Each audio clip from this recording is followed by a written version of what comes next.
Well, hey, welcome back to the Sight Shift Podcast, everyone. By now, you probably know, unless you're joining for the first time, he's Chris, I'm Mark, and we're going to have a little fun with today's episode. Dude, it's cold. Oh, man, it's cold. I feel it through the brick wall. I feel it too. We've lost our insulation up here. I could. It's cool enough in here. I could put a hat on. These are burdened men who have provided for families into young adulthood. Thank you. And we sacrificed Thank you for it. The struggle is real. The temperature and the storm struggle is also real. We're recording this on the heels of the big storm that moved through really like half of the U.S. Oh, yeah, right? it was huge. Did you get drifting at your place with all the snow and the blowing? So the new place we moved into, it's a side garage, which no one warned me. Of course, you don't plan on having that kind of snow. Yeah. I'm gonna conservative pull it down. The square in front of the garage sticking out, this is more than you care about. And I know, and you're like, Chris, wrap it up, the context. No, feel my pain. Witness my experience. Witness me. I would say it was over 22 inches. And probably deeper than that. Yeah. It was deep and hard. Yeah. Yeah, well, you saw the measurement that I took on our patio tables, like 11 inches. Yeah. And then in some places, we also have a side load garage, and there's drifting around So it's there. exactly the same thing. As we went out to clear the drive, the walks, whatever, like it was up to our knees.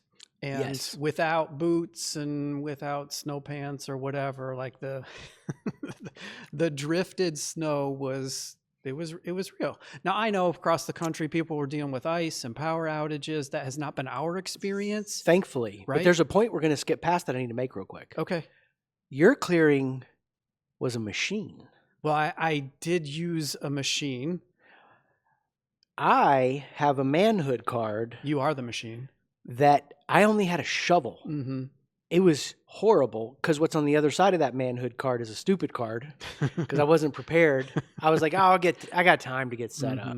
Anyway, you're the smart one. Yeah. We didn't have to deal with ice. Grateful for that. Yeah. But we did have to deal with a whole bunch of snow at one time for this area. Yeah. And more than what we're used to, including the drifting. The drift.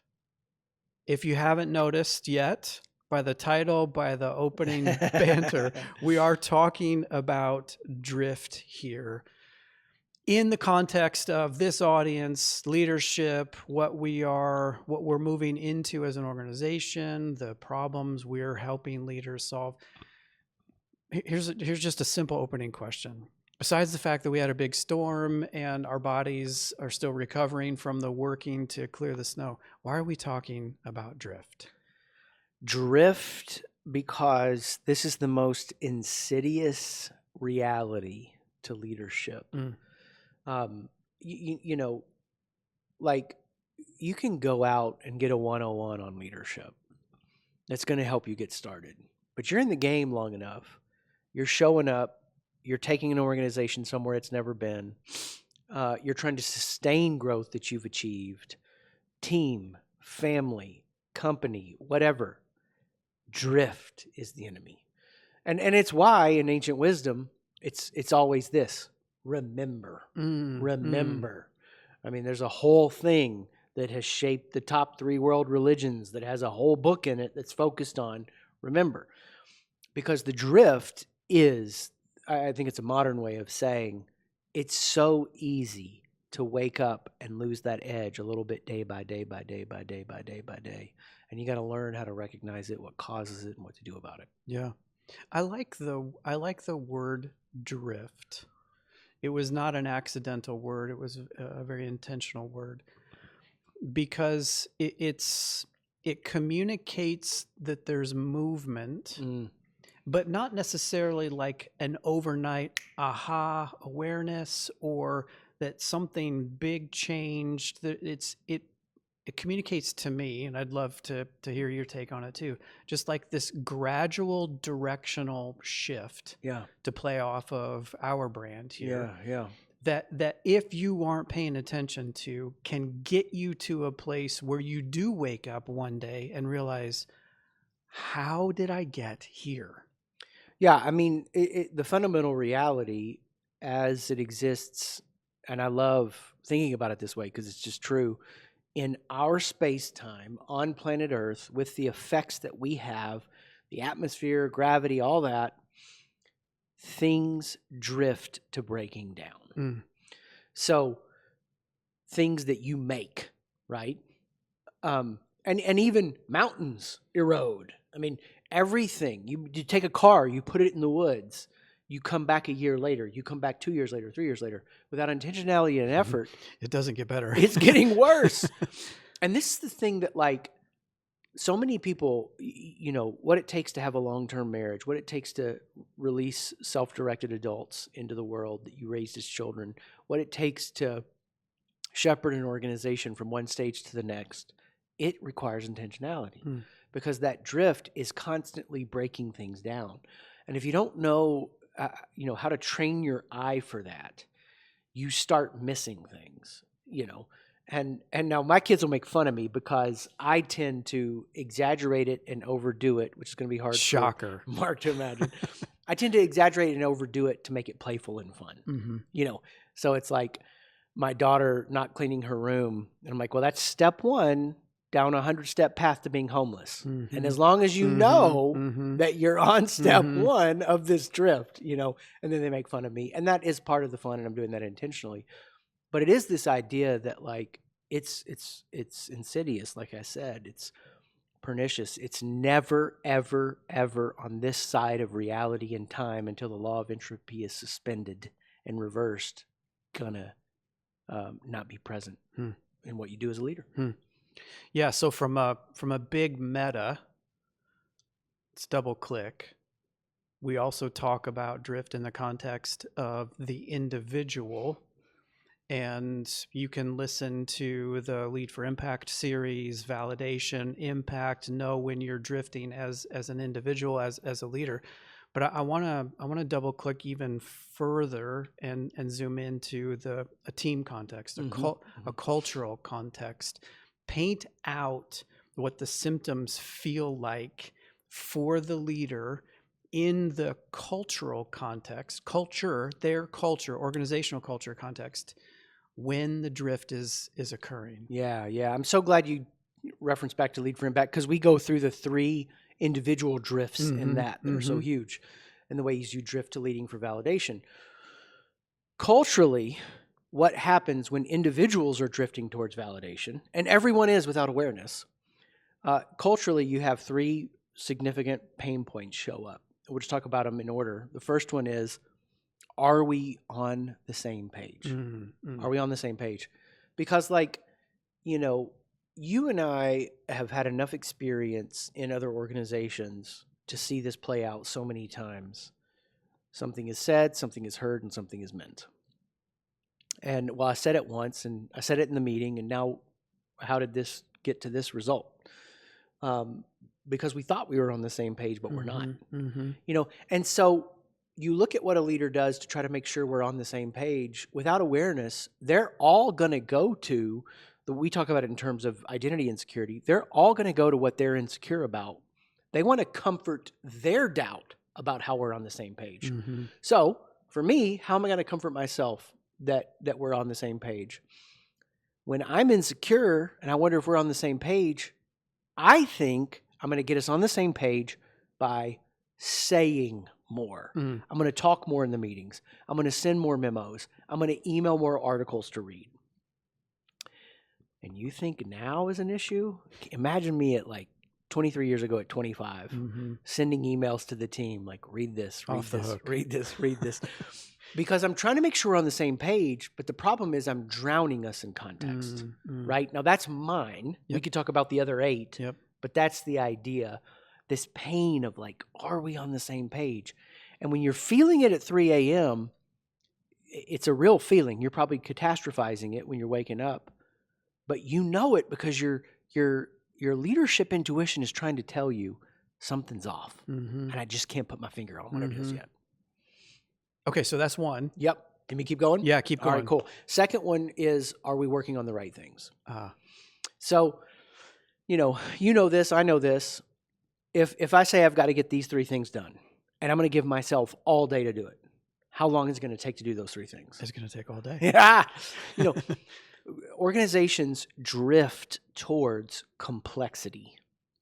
And so because they drift towards complexity, they drift towards adding more, doing more. So everybody's working hard, but are we working on the hard things that matter the most? Mm. And so what I see a lot of organizations do is they fall into these weird ditches out of this pain. They're like, well, work should be more fun, or I'm not having fun anymore in this role. I should just quit. Well, no, hard things have to be done. But you can't have fun doing hard things unless you know you're working on the right things. And so what's happening for organizations is, their attention span is ever shortened. I mean, you think about holding the attention of a team or an organization in 1960, 1980, 2000. Now think about it post smartphones, post social media. Exactly. I'm sorry, I just got a notification. Yeah, exactly. What did you say? Yeah. I mean, I don't wear an Apple Watch, and I'm not throwing shame on people that wear a smartwatch, but the number of times you're in a meeting and you're having this like super deep conversation and somebody's like, glancing at that text message coming through. So are we working on the right things? There's a million things fighting for the focus of the organization. And if you're not aware of that drift, you have to wake up and be like, we are working on the wrong things. In today's world, the deck is stacked against us. Now, we don't have a victim mindset and we don't give up. This takes us back to the culture series, casting a clear vision, figuring out the key things that we need to be doing. And I don't sit in the corner and cry about it. I go, bring it on. This is a better training environment than previous leaders have experienced. Have you seen these things where they compare athletes from like 1940s or 1960s to now? Crazy. Like the athletes now, by the time they're at certain ages, they're so much more developed. We've learned so much. They're training better. They're training in harder environments, and greater feats are accomplished. That's the leadership world we live in today. You're probably not working on the right things. And there's a million things fighting for the attention of the people in the organization every day. And you've got to know that drift is occurring continually.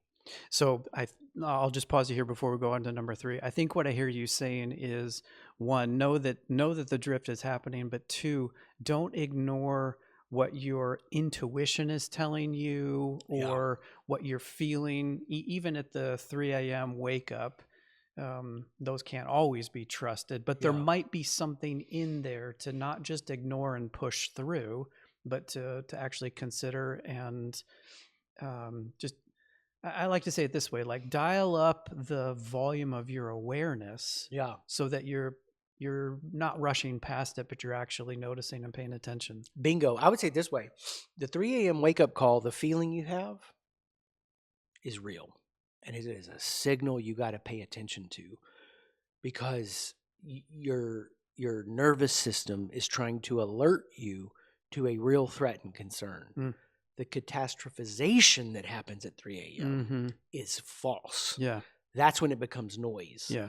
And so what you're wanting to do is parse out, where is the drift occurring? Are we working on the right things? And what's happening for a lot of people, because they're not aware, they rush in to the organization to try to get it working on the right things that actually comforts the leader's insecurities. So it doesn't actually mean it's what the family, team, or business needs. It's just the thing that makes them feel better. It's action that feels better, but maybe not the right action in that moment. That's why, so the drift is happening. That's why you need the data to go, okay, the drift is happening. Are we working on the right things? How do I make sure I don't overread what I'm afraid of into this in such a way that I am keeping the organization hampered by the blind spots I have. Got it. So good. Okay, so are we on the same page? Are we working on the right things? What's number 3? Are our relationships getting better? Is our connection deepening? Is it better or worse for what we're doing together? I don't believe there's any quality leader that we work with or that would be listening to this that would say, you know, I want people to take a long journey with me and I want their lives to be worse for it. But at the same time, It happens. Right. right. So what you're wanting to pay attention to is relationships naturally drift. You know, and it's cheesy, cliche, but funny and true. I told you I loved you when we got married. Why do I need to keep telling you I love you? That's stupid. You surround your wife with affirmation and love. That's wise. You know, if my kids are out of sight, out of mind as they're emerging and launching, and that's terrible. I'm not showing up in a way that is continually nurturing the relationship. Now, what this doesn't mean, and this is where leaders lead of their own insecurity, I have to babysit everybody. If that's what you're taking away from this, you're missing it. It's are we, as we, you know, walk through this drift approach, as we walk through this awareness and tackle these first two, if we're doing the first two, then the third is going to be a byproduct of that. Especially for people that are A players or B players turning into A players, they want to be in an environment where we're all on the same page, working on the right things. That's a championship team. That's what it feels good to be a part of. People love that. So the relationship is deepening, but you got to pay attention to it. You know, you're not taking it for granted that you and Bill were tight 3 months ago, so you're still tight. You've got to be aware, am I in a place that they would feel the relationship's deepening? And of course, it's happening at scale, so you can't have a deepening relationship with everyone, right? Families, yes, but as the organization grows and develops, you have to have systems and span of care appropriately. So Yeah. relationship. Yeah, I love how this, you mentioned the culture series. This dovetails so well with the Make Culture Your Edge series that we're doing as well. So if you haven't jumped into that, I would strongly encourage you to do so. So earlier I asked the question, why are we talking about drift? Let me focus it a little bit more. Why are we talking about drift now? Ooh, I love it. So here's the thing for me. And if you've ever watched a sports movie, you know this. You watch a movie like Remember the Titans or Hoosiers or Miracle. Kurt Russell with the hockey. So good. Hockey fan in the house. Hockey fan in the house. You watch these movies and they're awesome. Like you feel it. I mean, when I watched Remember the Titans in the theater with my wife on a date, I was like, I think I'm going to go back to high school and play football. She's like, what? But like you see the environment that we all want to be a part of. How do you get to that? You have to have a breakthrough to it. You know, it doesn't mean it has to be hype. It doesn't have to have a ton of fanfare around it. In fact, it's usually in the simplest, subtlest of moments. Hoosiers, you know, they're working out the play and how Jimmy's going to be involved.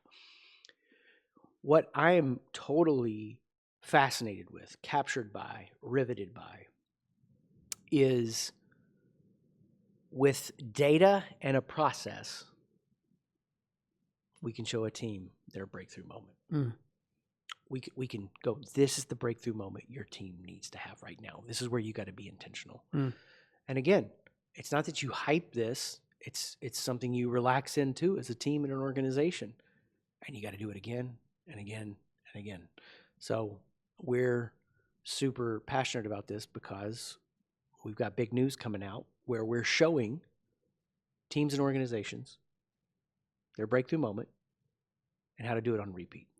So the team can have a collective shared win where we're heard and we're all on the same page. We're working on the right things.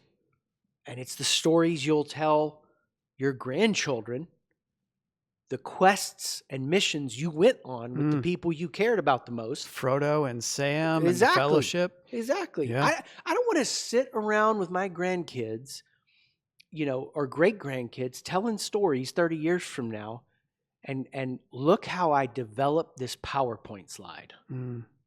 No. Look at what we did together.